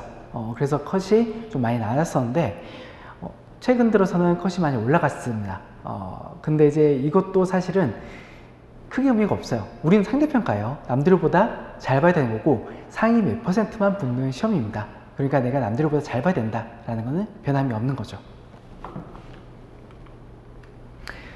2차에서는 1.3배수를 선발하게 됩니다. 더 많이 떨어뜨리게 될 겁니다. 여기서 이제 뭐 점수가 나와 있는데 이것도 의미 없어요. 내가 남들보다 점수 높아야 된다는 거 그리고 상위권에 포함이 된다는 거 절대평가가 아니니까 우리는 상대평가입니다. 여기서 보여드리고 하는 건 지방인재 채용 목표제, 양성평등 채용 목표제인데요. 원서 접수를 할 때 지방인재 같은 경우는 체크를 하게 돼 있어요. 그래서 이걸 체크를 해 놓으시면은 지방인재 같은 경우는 30%, 양성 같은 경우 지방이 20, 양성이 30%라는 범주 안에서 이 할당량이 채워지지 않는다고 하면은 10% 안까지 더 추가로 합격을 시켜드리게 됩니다. 1차에서는 3점, 2차에서는 2점. 아까 말씀드렸죠. 1점 차이가 엄청나다는 거. 그래서 1차에서는 엄청나게 큰 영향을 발휘하고 있습니다. 실제로도 여기 보시면 아시겠지만 이건 2차네요. 2차인데도 불구하고 추가 합격이 지방인재가 4명 그리고 양성평등이 1명이 됐습니다. 연령별 합격자는 이건 뭐냐면 항상 또 이제 궁금해하시는 분들이 있어요. 내가 이제 나이가 이렇게 되는데 진입을 해도 되는지. 항상 그럴 때마다 말씀드린 게 빨리 들어와서 빨리 합격하라고 말씀드리고 있어요. 보시면 아시겠지만 25에서 29가 이제 60% 가장 많고요. 그리고 이제 30에 34, 13%나 있고요. 35세 이상도 작년에도 10명이나 합격을 했습니다. 그렇기 때문에 나이는 상관이 없고 열심히 하면은 합격을 할 수 있는 시험입니다. 사실상 우리 대한민국에서 가장 공정하고 투명한 시험이 이 시험이 되겠죠. 아까 교수님께서 잠깐 경제학의 중요성에 대해서 언급을 하셨어요. 거기다 뒷받침한 내용이라고 볼 수 있을 것 같은데요. 이게 어쩔 수 없이 경제학이 중요할 수밖에 없는 게 과목의 특성 때문에 그렇게 될 겁니다. 경제학은 아무래도 다른 과목과 다른 특성이 있어요. 답이 정해져 있다는 특성이 있죠. 행정법이라든가 행정학, 정치학 같은 경우는 말 그대로 진짜 논문형 평가라고 보시면 돼요. 그러다 보니까 거기서 이제 크게 차이점을 두드러게 낼 수가 없습니다. 물론 날 수 있죠. 근데 그 나는 사람들이 그렇게 많지가 않다는 게 문제입니다. 이건 통계로 보면도 알 수 있을 것 같은데요. 2차 응시자 합격자 평균, 이제 행정이 40일, 행정법이 40일, 행정학이 50, 정치학이 51, 경제학이 49. 그리고 이제 최종 합격자 평균이 행정법이 56, 행정학이 60, 정치학이 64, 경제학이 80. 네. 차이로만 본다고 하면은, 경제학이 평균 차만해서 30점이 납니다. 근데 다른 과목도 볼까요? 10점대예요. 그리고 합격자 최고, 합격자 최저 차이로 본다고 하면은 경제학은 41점입니다. 다른 과목은 그렇게 되지가 않죠. 이건 뭘까요? 경제학에서 판가름이 난다라는 말이 될 수밖에 없습니다. 저는 사실 경제고시라는 말을 좋아하지 않아요. 저도 이제 이 시험을 준비를 했었는데 저는 경제학만 없으면 합격할 수 있겠다라는 생각을 했었던 사람으로서 경제학이 너무 쉬웠어요. 근데 이제 경제학에서 점수가 나지 않으면 사실상 합격하기 힘든 시험이 이 시험입니다. 그렇기 때문에 이제 여러분들은 이제 경제학에서 빨리 점수를 올린다라고 생각을 하셔야지 될 거예요. 물론 다른 과목에서 점수를 올릴 수도 있어요. 이제 설명이라는 거는 사실 포괄적이고 일반적인 거를 이야기 드릴 수밖에 없어요. 개별적인 성향을 다 반영할 수가 없기 때문에. 그래서 제가 오늘 말씀드린 거는 사실 개별적으로는 맞춰서 이제 말씀드릴 수가 없어서 제가 말씀드린 거는 이제 단연간 이제 제가 경험도 하고 합격자들과 얘기를 했었을 때의 평균치를 가지고 말씀을 드린 거예요. 그렇기 때문에 이게 정답은 아니고요. 이제 개별적으로 맞춰가지고 다 준비를 하셔야지 될 겁니다. 그래서 이제 이 설명이 끝나고 나서 1대1 개별 상담을 또 신청을 하신 분도 있을 텐데 꼭 상담을 신청하시고 내가 이제 어떻게 공부를 할 것인지에 대해서 고민을 하시는 과정이 또 필요할 거라고 생각이 됩니다. 2차 끝났어요. 2차 끝나면은 이제 3차 면접 보게 되는데 지금은 간단하게만 말씀을 드릴 거예요. 3차 면접은 지금 고민하실 필요가 없어요. 3차는 그때 가서 고민하시면 돼요. 2차까지 붙은 다음에 그때부터 고민하셔도 충분합니다. 그 이유가 한 가지가 더 있는데 면접을 보게 되면 우수, 보통, 미흡 이렇게 3개로 나눠지게 될 겁니다. 우수는 무조건 붙는 거, 미흡은 무조건 떨어지는 거. 그렇지만 대부분이 다 보통이 될 거예요. 이건 공직면접의 특성상 이제 어쩔 수 없는 부분도 있고요. 그리고 이 시험을 대부분 다 인생을 걸고 준비를 한 건데 면접관들도 다 알고 있어요. 그래서 이제 어떤 극단적인 선택을 또 하시기가 힘드실 겁니다. 그렇기 때문에 보통이 많이 나오고요. 그리고 준비하는 과정에 있어서도 대부분 똑같이 이제 스터디로 준비를 많이 하게 될 거예요. 그렇기 때문에 거기서 또 특별하게 좀 잘하기가 쉽지가 않겠죠. 어쨌든 결론은 보통이 많다가 되는 거고요. 근데 그런 보통이 많다라고 하면 거기서 떨어져야 될 사람이 나올 수밖에 없을 거예요. 그럼 이제 어떻게 하죠?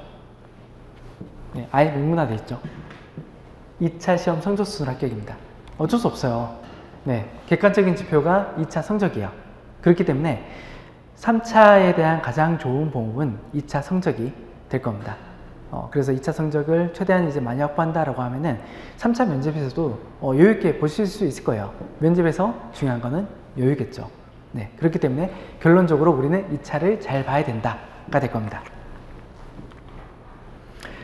일단 근데 1차를 먼저 통과를 해야지 2차를 볼 수 있는 거 있죠. 이거는 제가 아까 말씀드렸던 피셋 변화되는 거.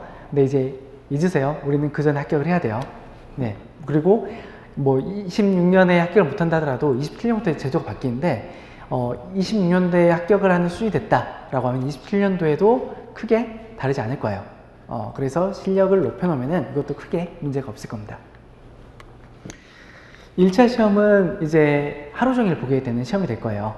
그래서 이제 1교시 헌법 언어 보고, 2교시 오후에 자료, 3교시 상황 이렇게 보게 될 건데요. 1교시 시험 좀 다르죠. 보시는 바와 같이 헌법이랑 언어를 같이 보게 될 거예요. 그렇기 때문에 여기서 조금 특징적인 부분이 있는데요. 헌법과 언어를 같이 보기 때문에 이제 이때 헌법을 만약에 막 친다라고 하면은 문제가 커지게 됩니다. 특히나 이제 헌법 같은 경우에는 절대평가예요. 유일한 절대평가입니다. 60점 패스제예요. 그렇기 때문에 내가 그 뒤에 보는 피셋을 아무리 잘 본다 하더라도 헌법에서 만약에 꽈락이 나온다 라고 하면 그냥 떨어지는 거예요. 그럼 이제 피셋 점수가 아무런 소용이 없게 되는 거죠. 설사 내가 만점 맞았다더라도 그냥 떨어진 거예요. 근데 이제 헌법 자체가 만약에 내가 꽈락 점수 나왔다라고 하면 뒤에 피셋 잘 볼 수가 없어요. 이제 여기 계신 분들은 수능도 많이 보셨을 텐데 수능도 그렇잖아요. 내가 처음 보는 과목 망쳤다라고 하면 그 반응이 연쇄적으로 나타날 수밖에 없어요. 내가 헌법 꽈락이 됐다 생각되는 순간 언어를 잘 볼 수가 없겠죠. 그것도 마찬가지로 자료 해석도 마찬가지 거고 그런 식으로 되기 때문에 일단 헌법은 60점 패스라고 했지만 안정적으로 80점 이상 맞는다라고 생각을 하시고 준비를 하셔야지 될 겁니다. 어떻게 보면 가장 쉬운 시험이에요. 헌법은 암기죠. 객관식 암기니까 그냥 하면 돼요. 너무 근데 안심하시면 안 돼요. 아까 말씀드린 대로 만약에 이제 딱 거기 맞춰서 준비를 했다. 근데 이제 실질적으로 시험 봐서 좀 불안하다라고 하면은 시험 망치는 거예요. 보통 이제 이 시험은 그냥 한 달만 바짝 하면 된다라는 말들도 많이 있어요. 맞아요. 그리고 이제 기출문제만 열심히 돌려도 충분히 합격할 수 있어요. 그렇지만 그거는 단기적으로 효과를 보게 될 겁니다. 보통 이제 아까 교수님도 말씀하셨지만 3년 정도의 평균 기간이 걸린다고 했잖아요. 어쨌든 우리가 두세 번의 1차를 시험을 보게 될 건데요. 그런다고 했었을 때 헌법을 내가 그렇게 단기적인 것만 해가지고 합격을 한다라고 하면은 해년마다 그렇게 준비를 해야 될 겁니다. 그래서 헌법을 한번 이론적인 거를 다지고 가는 게 나중에 장기적으로 봤을 때 효과가 좋을 겁니다. 그래서 이제 기본 이론 강의는 5월 달에 이미 지나갔어요. 그래서 핵심 이론이 8월, 9월 달에 진행이 될 건데 이거 한번 들어보시고 10월 달에 있는 문제풀이 과정을 한다고 하면은 거기에 대한 대비가 어느 정도 될 겁니다. 헌법은 지금 보셔도 사실 의미가 없어요. 문제를 보신다 하더라도 암기라고 했잖아요. 배우지 않았으면 풀기가 힘들 거예요. 피셋, 피셋을 가장 많이 이제 들어보셨을 거고 고민도 하셨을 거예요.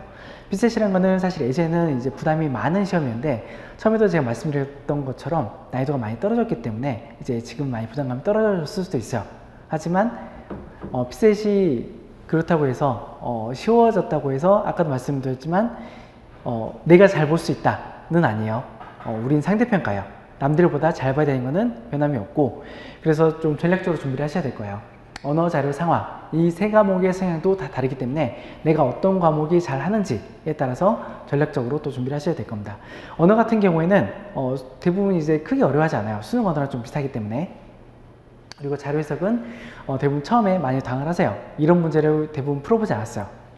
뒤에 보여드리겠지만 이런 식으로 숫자, 그래프, 표 밖에 없어요. 이걸 가지고 비교평가 분석하라고 하는데 보통 이런 걸 해보지 않았기 때문에 많이 처음에 거부감이 생길 거예요. 하지만 이런 거밖에 없다라는 말은 유형이 적다는 거죠. 그만큼 빨리 점수를 또 올릴 수 있다가 될 겁니다. 그리고 이제 아까 이제 경제학은 점수를 한번 올려놓으면 좀 유지하기 쉽다라는 말이 나왔었는데 자료 해석이 또 그런 성향이 있어요. 유형이 좀 적고 이제 수치적인 계산이 익숙해진다라고 하면은 안정적으로 점수를 또 뽑을 수 있는 게 자료 해석이 될 겁니다. 언어 같은 경우에는 좀 쉽다고 이제 생각들 많이 하시는데 의외로 독해 같은 경우가 점수가 좀 낮은 상태에서는 끌어올리기가 쉽지 않아요. 시간이 좀 걸릴 수밖에 없어요. 그리고 이제 상한 판단 같은 경우에는 언어랑 자료를 좀 섞어놓고 퀴즈가 들어갔다라고 생각하면 이해하기가 쉬우실 거예요. 물론 이게 딱 부러지게 말씀드리긴 좀 어렵긴 하지만 그만큼 유형이 다양하다고 이제 말씀드릴 수가 있겠어요. 그래서 이제 가장 준비하는 게 좀 애매한 과목이기도 하고 사람에 따라서 이제 준비하는데 시간이 좀 많이 걸릴 수도 있을 거예요. 그래서 이런 식으로 이제 과목별로도 성향이 다 다르기 때문에 빨리 내가 이제 어떤 부분이 약하고 그런 부분을 파악한 다음에 준비를 하셔야지 될 겁니다. 그럼 이걸 어떻게 준비를 할 것이냐? 피셋이라는 거 처음 도입이 됐을 때 사실 이거 어떻게 준비할지 전혀 몰랐어요, 사람들이. 그래서 이제 힘들었던 부분이 있는데, 이제는 다 대비할 수가 있게 됐죠. 이 시험이 도입된 10몇 년이 지났기 때문에 그 기출문제들이 다 쌓였어요. 그래서 문제가 유형별로 분석이 됐고, 그런 분석이 되는 거를 어떻게 푸는지에 대한 해결책까지 다 나왔습니다. 그래서 이제 기초인문 기본 때 이제 이론적인 거를 배우게 될 거예요. 그래서 유형별로 어떻게 대응하게 될 것인가를 배우고, 그 다음에 심화 때 이제 적용하고, 실전 모의고사 때 완성시키고 하는데, 이론적으로는 다 이렇게 돼 있죠. 근데 실질적으로 따라간다고 했었을 때 난 공부를 해도 점수가 안 올라요 라고 하시는 분들이 있어요. 피셋의 특성은 내가 직접 해야 되는 부분이 많다는 겁니다. 제가 이제 이론 부분을 이제 배운다고 했잖아요. 기초인문 그리고 이 기본 강의 때 이제 이론을 배우게 되는데, 문제 유형별로 어떻게 풀이한다 라는 것들을 배웠을 때 이거를 그냥 내가 직접으로 알고만 있다고 하면은 거기서 끝나는 거예요. 기출문제는 기출문제일 뿐이고 새롭게 문제들이 계속 나오고 있어요. 그러면 새로운 유형은 어떻게 풀 거예요? 그래서 이걸 내 걸로 만드는 과정이 꼭 필요하게 될 겁니다. 그래서 공부해도 안 된다는 분들은 그냥 지식적으로만 받아들인 분들이 이게 안 되는 거예요. 이걸 내 걸로 체화를 시켜야지만 실질적으로 점수로 연결이 되는 거죠. 그리고 이제 그리고 이제 난 테스트를 했는데 오히려 공부를 하고 나니까 점수가 떨어졌다 라고 하시는 분들이 있어요. 피셋은 처음에 감으로 많이 풀게 될 거예요. 근데 감이라는 거는 어떤 정형화된 풀이 방법이 아니죠. 근데 그 정형화된 풀이 방법을 내 걸로 만들려고 하는 순간 또 혼란스러운 부분이 있을 거예요. 이제 이런 부분들이 있기 때문에 피셋은 처음에 공부할 때 힘든 부분이 많이 있게 될 겁니다. 그렇기 때문에 또 개인 편차가 많이 있을 수밖에 없는 거고요. 그래서 이제 피셋을 공부를 하실 때 너무 당황하거나 힘들어하지 마시고 꾸준히 공부하시면서, 저희가 이제 합격자분들 붙여가지고 상담도 하고 그리고 교수님들하고도 상담 많이 하게 될 거예요. 그래서 약한 부분들 보완하면서 꾸준히 진행하시면 충분히 극복하실 수가 있을 겁니다. 그리고 실전 모의고사 때 이제 열심히 이제 사실 문제 실전처럼 이제 풀게 될 건데요. 이건 개별적으로 이제 문제 풀이가 들어가는 거예요. 그래서 이제 아까 처음에 보여드렸던 1교시, 2교시, 3교시는 전체 과목을 푸는 거는 아니기 때문에 나중에 전공모의사라는 과정이 별도로 이제 추가가 되는데, 이거를 꼭 한두 번은 꼭 해보셔야지 됩니다. 내가 실제 시험장에서 어떤 상황이 벌어질지는 그런 거를 모의고사를 풀어서 대비를 해 놓으셔야지 돼요. 특히나 이제 1차 같은 경우는 하루 종일 보는 시험이에요. 그렇기 때문에 여러 가지 변수가 생길 수가 있어요. 뭐 화장실에 간다든가 아니면은 뭐 다른 일이 생길 수 있는 건데, 이러한 거에 대비를 한번 해놓고 실제 시험장에 들어가셔야지 될 겁니다. 그리고 지금 기본 강의가 이미 진행이 되고 있어요. 그래서 이제 테스트를 해보시고, 만약에 내가 한 50점대 근처 왔다 갔다 한다 라고 하면은 무조건 이론부터 한번 들어보시는 것을 추천을 드릴 겁니다. 근데 내가 점수가 나왔는데 뭐 7점 이상이다, 8점까지 나온다 라고 하면은 굳이 이론을 들으실 필요는 없어요. 하지만 테스트는 한 번만으로 끝내면 안 돼요. 최소 두세 번 가지고는 해보셔야 돼요. 기출문제로 테스트를 많이 해보실 건데, 테스트를 한다고 했었을 때 그 기출도 해년마다 유형 분포 그리고 이제 유형의 비중이 조금씩 다를 수밖에 없어요. 그리고 내가 풀었을 때 컨디션도 당연히 다 다를 거고요. 그래서 평균 2, 3개년 정도는 최소한 가지고 평가를 해보셔야지 될 겁니다. 그리고 이제 자료 해석이 이미 진행이 되고 있고, 상황, 언어가 이제 진행이 되고 있는데, 지금 이제 늦었죠. 사실상 이미 진행이 되고 있으니까.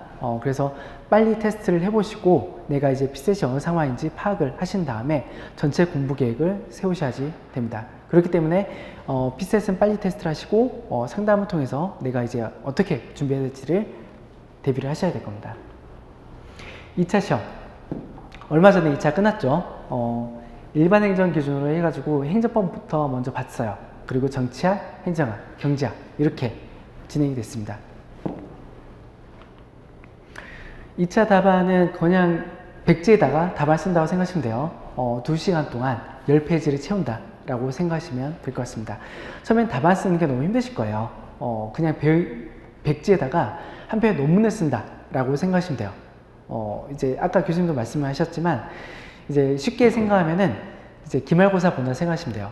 여기 뭐 다 기말고사 보셨을 텐데, 근데 기말고사가 우리 사이언스 전공 기준으로 해서 전범이에요. 그렇게 생각하시면은 쉽게 이해가 되실 겁니다. 그런데 이 시험을 그럼 어떻게 준비할 것인가? 사실 말이 안 되는 시험이에요. 사이언스 전공 기준으로 평가를 하는데 그게 4과목이에요. 단순 계획하면 16년짜리를 우리는 1년 반에 끝내야지 되는 거예요. 그리고 이제 거기에 대한 테스트를 그 뒤에 바로 보는 거고요. 그래서 이제 준비하는 방법도 이제 저희는 순환이라는 과정을 통해서 준비를 하게 될 겁니다. 이렇게 준비하는 이유는 뭐냐면 우리는 한편에 논문을 쓰는 거예요. 그래서 깊이 있게 공부를 해야 되는 거고 양도 많아요. 그래서 이걸 순환식으로 이제 계속 반복 학습한다 라고 생각하시면 될 것 같아요. 이 순환은 세부적으로 들어가면은 과목이 하나씩 순차적으로 들어가게 될 거예요. 경제학, 행정법, 행정학, 그 다음에 정치학 이런 식으로 한 과목씩 거의 한 달 동안 되는 거를 순차적으로 진행을 하게 되면서 이게 계속 반복이 된다 라고 생각하시면 될 것 같아요. 단계식으로 올라가는 거고 업그레이드 식이라고 생각하시면 될 것 같습니다. 저는 쉽게 이제 표현을 이제 이런 식으로 많이 표현을 해요. 피라미드 쌓는 과정이라고. 아까 교수님께서도 말씀하셨지만 에피순환이 이제 기초가 되는 과정이라고 말씀했잖아요. 입문자 단계. 그게 기초가 돼야지 다음 단계로 사실상 넘어갈 수가 있어요. 그래서 이제 에피순환 배웠고 그 다음에 이제 입순환을 이제 그 위에 쌓아 올라간다 라고 생각하시면 될 것 같아요. 그렇기 때문에 만약에 에피순환 듣지 않은 분이 있다 라고 하면은 상당히 이제 버거울 거예요. 근데 어쩔 수 없죠. 우리는 늦게 시작했으니까. 그래서 이제 저희 입순환 시작한다고 했었을 때 요약 강의가 제공이 될 거예요. 이것만이라도 빨리 듣고 와라. 그래서 이제 만약에 내게 입순환 안 들었다 라고 하신 분들은 그 요약 강의라도 지금 남아있는 기간 뭐 얼마 안 되지만 빠르게 듣고 하셔야 되고, 이런 방법도 쓰시는 분들이 있어요. 에피순환 강의를 진도에 맞춰가지고 강의를 하루에 2개 듣는 거죠. 그래서 이제 내가 빨리 예습으로 강의를 들은 다음에 그 다음에 입순환 따라가시는 분들도 있으신데, 안 되면 뭐 그런 식으로라도 진행을 하시는 방법도 있습니다. 그리고 1순환 때부터 난이도가 체감 난이도 많이 올라가게 될 거예요. 왜냐하면 이때부터 본격적으로 답안을 작성하게 되니까 3일에 한 번씩 보게 될 거고요. 2순환 때는 이틀에 한 번, 3순환 때는 매일 이제 보게 될 겁니다. 그래서 점점점 어려워질 수밖에 없는 과정이 될 거고요. 그래서 1순환 때부터는 시험 보니까 당연히 어려워지죠. 근데 시험은 제가 아까 말씀드렸지만 모의고사는 가장 중요한 과정이에요. 2차 시험 준비할 때 누가 모의고사를 많이 답안을 썼느냐가 2차 실력의 판가름이 날 겁니다. 그 이유가 사실 답안 쓰는 게 그냥 테스트 한다고만 생각하시면 안 돼요. 답안 쓰는 과정 자체가 공부하는 과정이에요. 답안을 쓰면서 그 부분이 이제 이해가 되고 정리가 되고 암기가 되는 과정이 자연스럽게 될 겁니다. 그리고 제가 이제 항상 말씀드리는 게 뭐냐면 이 과정이 그 부분을 4번 보는 게 될 거예요. 시험본을 본다라고 하면은 당연히 그 전에 한번 조금 보겠죠. 그리고 이제 답안을 쓸 때 또 보게 될 거고요. 답안 쓰고 난 다음에 채점된 거를 또 보고 그 부분을 또 보게 될 거예요. 그리고 당연히 그 다음 피드백을 해야죠. 일시 답안, 최고 답안이 또 나오게 될 거예요. 그러면은 내가 시험을 보고 나서 다음 날에 답안 3개가 돼요. 내가 본 답안. 채점되어 있겠죠. 그리고 이제 일시 답안이라고 해서 교수님께서 못 본 답안 쓰신 거예요. 그리고 최고 답안. 그때 이제 냈었던 학생들이 채점이 되는데 그 중에서 가장 점수가 높고 못 보게 될 만한 걸 뽑아요. 그럼 이제 답안이 3개가 있어요. 그 답안 3개를 조합해가지고 나만의 최고 답안을 한번 써보라고 저는 항상 얘기를 해요. 그렇게 되는 순간 최소한 4번을 그 부분을 반복해서 보게 되는 겁니다. 그렇기 때문에 당연히 좋은 공부법이 될 수밖에 없죠. 그리고 이제 모의고사를 보면서 내가 어떤 부분을 알고 모르는지를 또 파악하게 될 겁니다. 그렇기 때문에 2차에서는 당연히 모의고사가 중요할 수밖에 없는 거고요. 근데 처음에 모의고사를 볼 때 사람들이 많이 두려워하세요. 당연히 두렵겠죠. 잘 쓸 수 없고. 그래서 100점을 내신 분들도 있고 목차만 써서 내는 분들도 있어요. 하지만 저는 그렇게라도 내라고 항상 말씀을 드립니다. 그렇게 내야지 안 그러면 내가 완벽하게 답안 써서 제출해야지 하는 순간 제출할 수가 없어요. 그냥 부딪히면서 배우는 거죠. 그래서 1순환 때부터 답안 쓰니까 이제 힘들어지게 되는 거고 2순환 때부터는 시기적으로 힘들어요. 왜냐하면 이 시기가 힘들 수밖에 없는 게 곧 있으면 1차를 보는 시기이기 때문에 그래요. 2순환에 들어가면서 이제 날이 점점 추워지게 될 거예요. 날이 추워진다라는 말은 곧 있으면 1차를 본다라는 말이 되는 거고, 1차가 제대로 안 돼 있다고 하면은 당연히 최우선 순위는 1차가 될 겁니다. 1차를 붙여야지만 2차를 볼 수 있게 되는 거니까요. 그래서 이때 2순환을 건너뛰는 분들이 많이 있어요. 근데 그렇게 된 순간 또 문제가 발생을 하죠. 이 기간이 절대 짧은 기간이 아니에요. 여기만 본다고 하면은 단순히 한다면 5개월 정도가 될 건데, 그 동안 내가 2차를 보지 않는다 라고 하면은 어떻게 되겠어요? 2차는 암기가 상당히 차지하게 됩니다. 제가 말씀드렸던 경제학은 암기 부분이 상대적으로 좀 적다고 하더라도 행정법, 행정학, 뭐 정치학 다 어떤 뒷받침의 내용은 암길 수밖에 없어요. 암기란 건 안 보는 순간 날아가게 되는 거죠. 근데 이제 안 본다 라고 하면은 삼수한 때 어떻게 할 수가 없어요. 삼수한이 가장 힘든 게 될 거예요. 매일매일 시험 보니까. 근데 이제 그때 그냥 허덕이면서 따라가기만 하고 막 계속 매일매일 좌절하겠죠. 그래도 이제 따라가야 돼요. 나중에 이제 그 1차를 뭐 만약에 이제 어떻게 운 좋게 붙었다라고 하시는 분들이 있어요. 무조건 삼수한 따라가로 저는 추천을 많이 드려요. 그렇게 한번 거쳐가는 순간 업그레이드가 될 겁니다. 그래서 어쨌든 간에 삼수한 기간 동안에 힘들다고 이제 버텼어요. 그렇더라도 제대로 2차를 완성하기 힘들죠. 처음에는. 아까 이제 평균 합격 기간이 3년 나온다고 했어요. 그 3년이 어떻게 나온 걸까요? 2차 시험장에 최소 이제 2번째 들어갔을 때부터 합격을 한다 라는 말이 될 것 같아요. 그 말은 이게 2번 돌아갔을 때가 될 겁니다. 방금 말씀드린 그 부분 때문에 그래요. 처음에 1차를 붙었을 때는 1차에 당연히 집중을 할 수밖에 없어요. 그러면은 사실상 그 시기에는 대부분은 2차를 잘 하지 못합니다. 근데 이제는 상황이 달라졌죠. 1차를 한번 합격했어요. 그리고 삼수한도 달렸어요. 그러면 이제 2차에 대한 어느 정도 베이스가 생겼을 거고 1차에 대한 자신감 그리고 실력도 있어요. 그러면은 이 다음 해에 됐을 때 이 기간이 또 다시 돌아왔어요. 그러면 이때 우리는 2차를 할 수가 있을 겁니다. 보통 이제 합격자들 만나서 이제 얘기를 해보면은 이 시기 때 논문 시험은 그러니까 보통 이제 정치학이 많이 되겠죠. 그리고 행정학 쪽이 될 거예요. 경제학이나 행정법은 중요한 걸 다 알기 때문에 힘들다고 이때 잡고 계시는 분들이 꽤 많아요. 하지만 행정학이라든가 정치학 같은 경우에는 상대적으로 공부하기가 쉽지가 않아요. 근데 이때 내가 이걸 하고 있다? 그 말은 1차도 돼 있고 경제학이랑 행정법도 돼 있다 라는 말이 될 거예요. 그래서 무조건 이때 내가 행정학이랑 정치학 하라는 소리가 아니에요. 그 정도 수준을 만들어놔야 된다라는 게 목표가 되는 거죠. 그러려면은 일단 내년에 우리가 1차를 무조건 붙어야 된다라는 전제가 될 거예요. 그래야지만 이 순환이 만들어지게 되는 거죠. 이렇게 말씀을 드렸지만 이게 말로 쉽지 실질적으로 한다는 게 쉽지가 않아요. 네.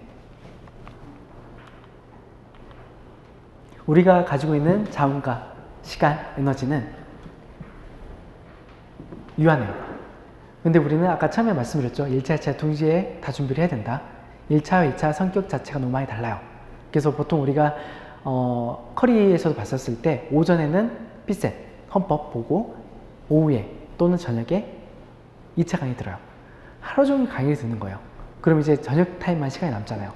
그 저녁 시간에 내가 그거를 다 복습한다? 너무 힘들어요. 그래서 처음 하시는 분들이 항상 힘들어하는 부분이 뭐냐면 내가 스스로 이제 공부할 시간이 너무 부족하다. 공통적으로 얘기를 해요. 당연히 그렇게 될 수밖에 없죠. 어쩔 수 없어요. 그래도 해야지 되는 거죠. 우리가 1차, 2차 텀 자체가 시험 기간의 텀 자체가 아까 보여드렸지만 너무 짧아요. 1차는 2월 말 3월 초에 본다고 했고 2차는 6월 말 7월 초에 본다고 했어요. 그래서 3개월 밖에 1, 2차 사이 텀이 없기 때문에 우리는 어쩔 수 없이 1차 동시에 준비할 수밖에 없어요. 그러면 우리는 1차를 최대한 빨리 실력을 올려야지 되는 거죠. 그래야지만 아까 말씀드렸던 그 이수년 기간 동안에도 열심히 우리가 2차를 달릴 수가 있는 거고 지금 이 시간에도 우리가 2차를 볼 수가 있게 되는 거예요. 그렇기 때문에 제가 처음부터 피셋을 강조했던 거고 피셋 테스트를 해보고 그리고 그 다음에 우리가 전략을 세워야 된다라고 말씀을 드렸던 겁니다. 우리는 다 알고 있어요. 네, 이 자리에 계신 분들은 다들 이제 훌륭하신 분들이고 공부도 열심히 해오셨고 그리고 어느 정도 성과를 이뤘던 분들이 다 이 시험을 준비를 하죠. 그래서 스스로 어떻게 하면 시험을 잘 볼 수 있을 것인가 공부를 잘 할 수 있을 것인가에 대한 것들 다 알고 있어요. 그리고 아까 교수님도 말씀하셨죠. 고3처럼 하면 된다. 진짜 고3처럼 하면 돼요. 뭐 2배까지 이야기했지만 저는 개인적으로 고3처럼만 하면 된다고 생각을 해요. 근데 그렇게 하기가 쉽지가 않아요. 고3 때는 우리가 통제된 상황 있잖아요. 고3이라는 신분도 있고 딴짓 못해요. 근데 우리는 다 큰 성인이에요. 그렇기 때문에 우리는 맘만 먹으면 그냥 나가면 돼요. 그리고 이제 이 세상의 즐거움도 알았죠. 그 즐거움 알았는데 또 어떻게 다 안 해요. 이제 중간중간 또 할 수밖에 없죠. 그렇기 때문에 하기가 힘든 거예요. 그러려면 우리가 어떻게 해야 될 것이냐. 원칙을 정해놓고 열심히 해야죠. 어쩔 수 없어요. 근데 그 원칙은 우리가 다 알고 있죠. 매일매일 열심히 한다. 네, 그게 모이면은 되겠죠. 1년 반 동안. 근데 그렇기 때문에 너무 힘들어요. 1년 반 동안 매일매일 어떻게 열심히 해요. 그래서 상벌을 잘 해주셔야 돼요. 스스로에게. 내가 열심히 했으면 나한테 상을 주고 못했으면 벌을 주고 하는 식으로 그런 루틴을 만들어 놔야지 그걸 끝까지 가지고 갈 수가 있게 될 겁니다. 시험 보기 일주일 전 당락 결정되는 거 당연히 알죠. 네, 이걸 한 이유는 마지막에 내가 어떻게 하면 정리를 잘 할 수 있을 것인가에 대한 대비도 해야 돼요. 아까 이제 2차 시험 보여드렸죠. 2차 거의 4일 동안 봐요. 중간에 하루 있으니까 5일이에요. 그럼 그 5일을 어떻게 대비를 할 것이냐. 보통 이제 그 전날 내가 그 과목 전체를 쫙 훑으면 돼요.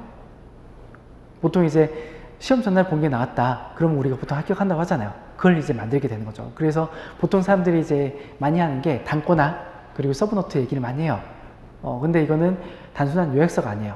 내가 스스로 직접 만들어야지만 효과가 있는 거죠. 다른 사람이 만든 요약서를 보고 이제 내가 그걸 다 할 수가 없어요. 내가 직접 만든 요약서를 가지고 봐야지만 전체를 다 훑을 수가 있게 되는 거죠. 그리고 그 만드는 과정이 또 공부하는 과정이 될 겁니다. 근데 물론 이제 단거나 서브노트 없어도 합격할 수 있어요. 네, 이건 하나의 방법인 거죠. 그리고 모르는 것과 아는 걸 구분, 시험 보는 연습 반드시 필요하다. 아까 말씀드렸던 모의고사에 대한 내용이에요. 공부를 할 때 당연히 내가 아는 것과 모르는 것, 내 단점과 장점, 이거를 확실히 알아야지만 제대로 이제 전력적으로 공부를 하실 수가 있을 거고, 이걸 아는 과정은 당연히 테스트죠. 그리고 이제 아까 말씀드렸던 모의고사 보는 거, 2차는 모의고사 많이 쓴 사람이 합격한다. 당연한 거예요. 그리고 생활에 모든 걸 시험에 집중해야 된다. 이런 걸 다 하려면은 정말 하루가 항상 부족해요. 시간이 부족해요. 그래서 올인해야 돼요. 방금 교수님께서 말씀하셨죠. 올인해야 된다.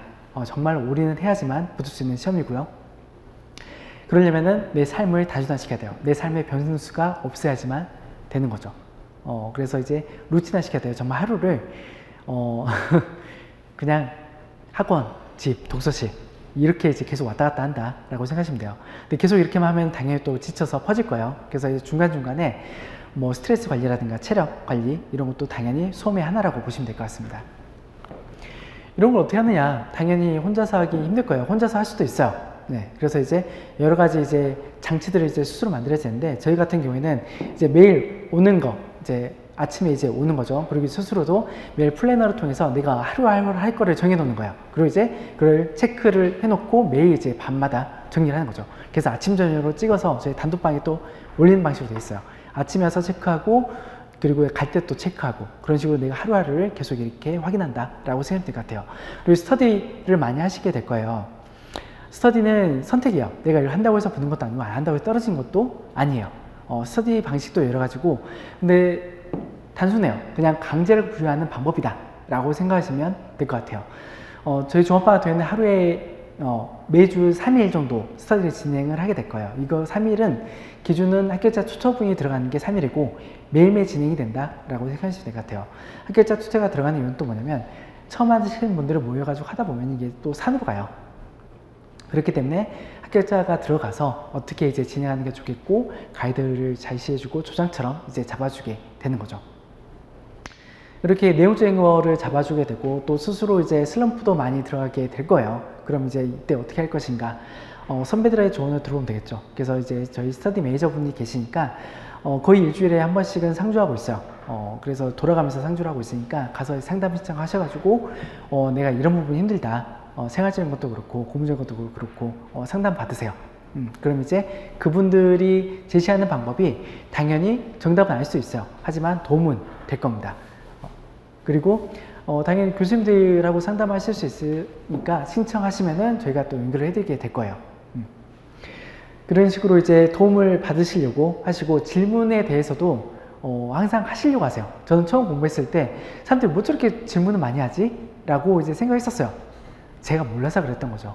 질문은 처음부터 억지로 좀 만들어라도 하시려고 이제 노력하셔야 돼요. 그래야지만 또 내 공부가 될 겁니다. 그리고 이제 테스트를 계속 하셔야 된다 했잖아요. 모의고사 무조건 보시고, 그리고 거기에 대한 성적 통계도 저희가 게시를 하고 있어요. 그리고 종합반 같은 경우에는 제가 그걸 통계를 낸 다음에 상금도 주고 있어요. 제가 이제 상벌체가 중요하다 했잖아요. 저희가 벌은 심하게 할 수 없어요. 그랬다는 뉴스에 나죠. 대신에 상은 하고 있습니다. 그래서 이제 내가 수익까지 든다. 그러면 그만큼 상금도 드릴 거고, 아까 말씀드렸던 단톡방, 그리고 이제 출결, 열심히 하시면 거기에 대한 상금도 다 드리게 될 거예요. 그래서 소소한 즐거움이지만 이걸 통해서 계속 이제 할 수 있는 활력을 가지시기 바라겠습니다. 네. 이렇게 해서 이제 이건 플래너에 대한 예시고요. 네, 이런 것들을 매일매일 찍어서 올리게 될 거예요.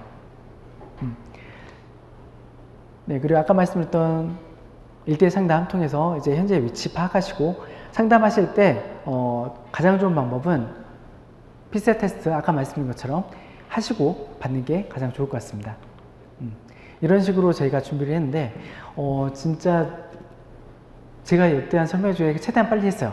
요약해서 교수님께서 워낙에 또 많은 말씀을 해주셨고 그렇기 때문에 이제 설명을 요약해서 한다고는 했지만 부족한 부분도 있으니까 아까 말씀드린 대로 1대1 상담 꼭 신청해 주시고요. 그리고 이제 제 뒤에 있어서 바로 또 이 종합반 출신 합격자분께서 정말 더 세세하고 자세한 부분을 현실적으로 또 말씀을 해 주실 거예요. 이제 긴 시간 지금 거의 1시간 반 동안 앉아 계셨는데 한 10분 정도 쉬고 40분부터 바로 진행하도록 하겠습니다. 수고하셨습니다.